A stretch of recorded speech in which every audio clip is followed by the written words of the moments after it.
Good evening, barflies and lounge lizards, and welcome to Late Night Video. And on this week's episode, we will be talking about She from 1984. And this is one of those movies that I just saw for the first time recently, and wow, where has it been all my life? Because this is a great little movie.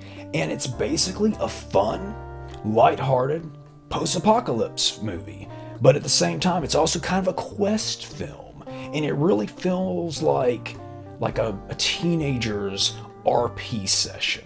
And I mean that in the most positive way I can possibly mean something. I mean, it's got everything from werewolves to mutant mummies. It's got like a psychic guy. It has punk rock Nazis. I mean, it's just kind of just all over the place with all these random things the heroes encounter. And speaking of which, the story. She tells the story of two guys, two girls, and they come together in this post-apocalyptic world and kind of go on a quest. And the whole thing that sets it off is some colorful Nazi punk rockers invade a home village and steal some folks, and it goes from there. And it's kind of hard to go any deeper into the plot because, like I said, it feels like an RP game, like a role-playing session, because things just kind of happen. They just kind of stumble from one random, awesome, weird thing to another. Characters. The star of this film, and I know I'll mispronounce this young lady's name, Sandahl Bergman, I believe, as She, and most of you probably know her as the lady from Conan, and a bunch of other cool things, but mainly the whose name I'm forgetting at the moment, Conan's kind of love interest in the first Conan film.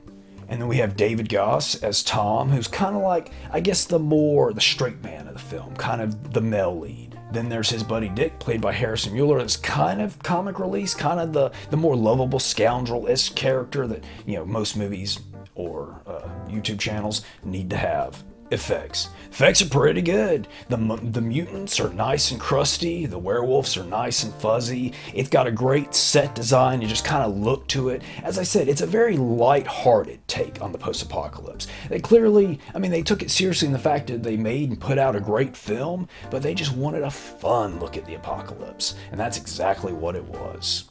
Trivia. This is actually not the only adaptation of this film, and it turns out that it's based on a novel from 1887 by H. Rider Haggard. Never heard of the novel, hadn't heard of the writer, but now I'm curious because some of the stuff that takes place in this movie, I seriously doubt took place in a book from 1887. Wacky. Is it wacky? Oh yeah, it is definitely wacky. From a tutu-wearing giant to, like I said, the punk rock kind of Nazi bad guys to there's a scene where they have to cross a bridge in order to get to the bad guys' areas. And there's kind of this very wild, flamboyant, essentially like multiple man. Each time he gets hit or attacks, he forms into another one of him until there's like a whole army of this one guy. And it's actually really well done, the way they do the scene and the special effects of it. One of my favorite scenes in the movie. Availability. Readily available. It's on DVD and Amazon Prime as we speak.